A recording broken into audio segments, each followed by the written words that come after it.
नमस्कार साथियों, स्वागत है आपका हमारे स्टडी प्लेटफॉर्म पढ़ाई.com पर। तो आज है 30 अप्रैल और 30 अप्रैल के जितने भी मोस्ट इम्पोर्टेंट भारत और राजस्थान के करंट अफेयर से संबंधित महत्वपूर्ण प्रश्न बनते हैं वो आपको मैं करवाने जा रहा हूं। भारत के ऑथेंटिक प्रश्नों के साथ ही राजस्थान का सूजस जो डेली समाचार पत्र है राज्य सरकार द्वारा जारी होता है उसकी न्यूज़ का भी एनालिसिस हम करेंगे।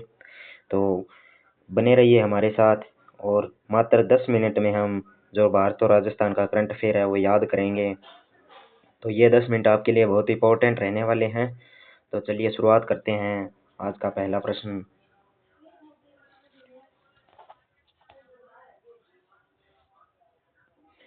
तो देखिए पहला प्रश्न आज का।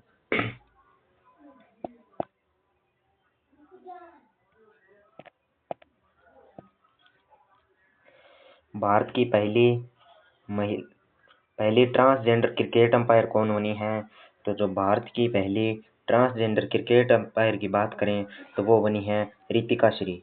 रितिका श्री को भारत की पहली ट्रांसजेंडर क्रिकेट अंपायर बनाया गया है या ये बनी है। प्रश्न नंबर 2, प्रगति अभ्यास का आयोजन किस राज्य में होगा? प्रगति अभ्यास, इस अभ्यास का पहला संस्करण जो कहाँ होगा? मेघालय में होगा। अगला प्रश्न है, यूरोप की पहली पूर्णतः एकीकृत लिथियम परियोजना कहाँ शुरू हुई? तो यूरोप की पहली जो एकीकृत लिथियम परियोजना है वो फिनलैंड में शुरू की गई। अगला है, एफ इलाइट यूथ लीग 2025 के विजेता कौन है? तो पंजाब फुटबॉल क्लब याफसी ने यह खिताब जीता है। कौन सा? F elite youth league 2025-26। अगला प्रश्न है, कॉमनवेल्थ वेट लिफ्टिंग चैंपियनशिप में भारत ने कितने स्वर्ण जीते? तो कॉमनवेल्थ चैंपियनशिप ने भारत ने कितने पदक जीते? इसमें भारत ने 5 स्वर्ण पदक जीते हैं। 5 स्वर्ण पदक है जो भारत ने अपने नाम किए हैं कॉमनवेल्थ डेड लिफ्टिंग चैंपियनशिप ने। अगला प्रश्न है, DPI@2047 के तहत भारत का कितने ट्रिलियन डॉलर की अर्थव्यवस्था बनाने का लक्ष्य रखा गया है? तो भारत को 30 ट्रिलियन डॉलर तक 2047 तक है जो नीति आयोग है भारत की अर्थव्यवस्था है वो 30 ट्रिलियन डॉलर तक रखेगा। अगला प्रश्न है,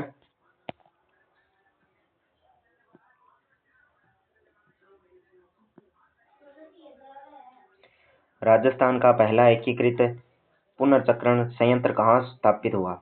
तो राजस्थान का पहला एकीकृत पुनर्चक्रण संयंत्र है, भारत का पहला एकीकृत पुनर्चक्रण संयंत्र है वो कहाँ स्थापित हुआ? वो स्थापित हुआ है उत्तर प्रदेश में। कहाँ स्थापित हुआ है? भारत का पहला एकीकृत पुनर्चक्रण संयंत्र है उसकी स्थापना हुई है कहाँ? उत्तर प्रदेश में उसकी स्थापना की गई है। तो ये बहुत इंपॉर्टेंट प्रश्न है। अगला है, मेहर बाबा प्रतियोगिता तीसरी किसने शुरू की? तो मेहर बाबा प्रतियोगिता जो 3 नंबर की है उसकी शुरुआत की भारतीय वायुसेना द्वारा। यह प्रतियोगिता भारतीय वायुसेना द्वारा शुरू की गई है। अगला है, किस देश ने ओपेक से अलग होने की घोषणा की है? तो जो UAE है यानी संयुक्त अरब अमीरात है उसने ओपेक से अलग होने की घोषणा की है।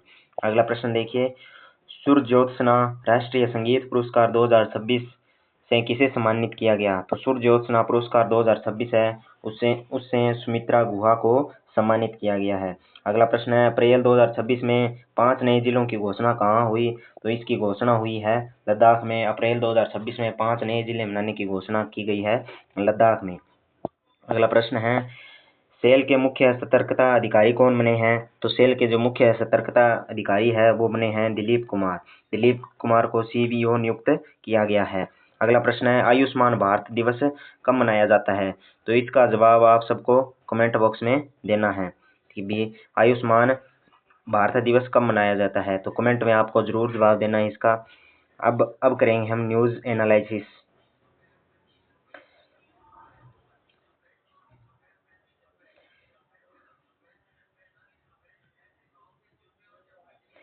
देखिए ये है राजस्थान करंट अफेयर जो हम अभी शुरू करने जा रहे हैं। ये जो सूजस पत्रिका जारी की जाती है उसमें इसका जो प्रकाशन होता है वो हम आपको एनालिसिस इसका करवाने जा रहे हैं। तो देखिए आज का पहला प्रश्न, राज्य सरकार द्वारा दलहन उत्पादन को बढ़ावा देने के लिए किन 2 जिलों को मॉडल जिले के रूप में विकसित किया जा रहा है? तो वो है टोंक और झालावाड़ को। अगला प्रश्न है, पशुपालकों को आर्थिक संबल देने के लिए राज्य सरकार ने दुग्ध खरीद दर को 50 रुपये से बढ़ाकर अब कितने रुपये प्रति किलोग्राम फैट कर दिया है? तो 52 रुपये प्रति किलोग्राम फैट है जो पशुपालकों को आर्थिक संबल देने के लिए सरकार द्वारा 52 रुपये प्रति किलोग्राम फैट है जो कर दिया गया है। अगला प्रश्न, प्रधानमंत्री ने मन की बात के 133वें संस्करण राजस्थान के किस पक्षी के संरक्षण प्रयासों को विशेष रूप से सराहना की है?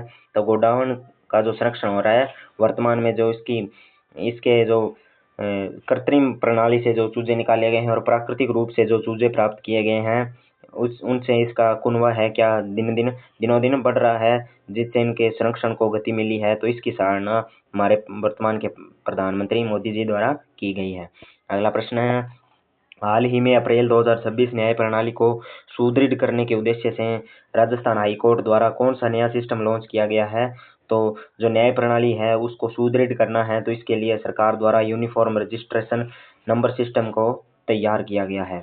अगला प्रश्न है, पंचगौरव योजना के तहत एक जिला एक खेल के तहत बालोतरा जिले का खेल कौन सा है? तो इसमें बालोतरा जिले का खेल आया जाएगा क्रिकेट। तो आपको अब बताना ये है भी श्री गंगानगर जिले का एक जिला एक योजना के तहत खेल कौन सा है, किसका? श्री गंगानगर जिले का खेल कौन सा है। अब देखिए हम न्यूज़ एनालिसिस करने जा रहे हैं। तो आज की पहली न्यूज़, दलहन प्रोसेसिंग को गति देने के लिए दाल में मिलों का बड़ा नेटवर्क विकसित किया जा रहा है। और ये देखिए दलहन उत्पादन के हॉटस्पॉट दाल मिलों का नेटवर्क राज्यों के लिए वित्तीय प्रावधान। श्री शिवराज सिंह चौहान ने बताया कि दलहन उत्पादन के मामले में मध्य प्रदेश, महाराष्ट्र, राजस्थान और गुजरात मिलकर देश के कुल उत्पादन का 60% से अधिक उत्पादन करते हैं। तो इनमें राजस्थान के जिले कौन से हैं? राजस्थान के झालावाड़ व टोंक जिले इसमें शामिल है, झालावाड़ व टोंक जिले। अगला प्रश्न देखिए, ये अभी न्यूज़ का थोड़ा एक्सप्लेनेशन और करते हैं। तो दलहन प्रोसेसिंग को गति देने के लिए दाल मिलों का बड़ा नेटवर्क है सरकार द्वारा विकसित किया जा रहा है। दलहन उत्पादन के मामले में मध्य प्रदेश, महाराष्ट्र, राजस्थान, गुजरात मिलकर देश के कुल उत्पादन का 60% से अधिक योगदान देते हैं। मध्य प्रदेश, महाराष्ट्र के बाद दलहन उत्पादन में राजस्थान का तीसरा स्थान है, यानी 13.88% है जो उत्पादन है वो राजस्थान में हो रहा है। राज्य सरकार द्वारा दलहन उत्पादन को बढ़ावा देने के लिए दो जिलों झालावाड़ व टोंक को मॉडल जिले के रूप में विकसित किया जा रहा है। अगला न्यूज एनालिसिस देखेंगे। प्रधानमंत्री नरेंद्र मोदी ने 26 अप्रैल 2026 को प्रसारित मन की बात के 133वें संस्करण में राजस्थान के राज्य पक्षी गोडावण के संरक्षण प्रयासों को विशेष रूप से सराहना की है। तो मोदी जी का क्या कहना है देखिए। ग्रेट इंडियन बस्टर्ड यानी गोडावण, ये पक्षी हमारे रेगिस्तान इलाकों की पहचान कराती थी। तो भाई और बहनों, लेकिन एक समय इनकी संख्या बहुत कम रहेगी। हालत ये थे कि पक्षी लुप्त होने की कगार पर पहुंच गई थी, लेकिन अभी इसके संरक्षण के लिए बड़ा अभियान चलाया जा रहा है। वैज्ञानिक तरीके अपनाए जा रहे हैं, प्रजनन केंद्र स्थापित किए गए हैं। जीवन की नई शुरुआत जो दिखाई दे रही है, ये हमारे वर्तमान प्रधानमंत्री मोदी जी का कहना है। चलिए अब देखते हैं अगला न्यूज एनालिसिस। हाल ही में अप्रैल 2026 में नए प्रणाली को सुदृढ़ करने के उद्देश्य से राजस्थान हाईकोर्ट द्वारा यूनिफॉर्म रजिस्ट्रेशन नंबर लॉन्च किया गया। इस सिस्टम के तहत न्यायिक प्रक्रियाओं में सुधार एवं सुव्यवस्थित जनहितकारी बनाना है। तो ये थी हमारी जो करंट अफेयर थे आज के मुख्य भारत और राजस्थान से। तो एक बार आपने अगर क्लास पूरी देख ली है तो वीडियो को लाइक करना न भूलें और चैनल को सब्सक्राइब कर लें ताकि रोजाना आपको ये क्लास उपलब्ध होती रहे। तो धन्यवाद, मिलते हैं अगले सेशन में बहुत जल्द। इसके बाद हम हिंदी की क्लास भी डालने वाले हैं, तो सभी जो साथी तैयारी कर रहे हैं एक बार हिंदी की क्लास भी देख कर जाएं। तो जय हिंद, जय भारत, जय राजस्थान।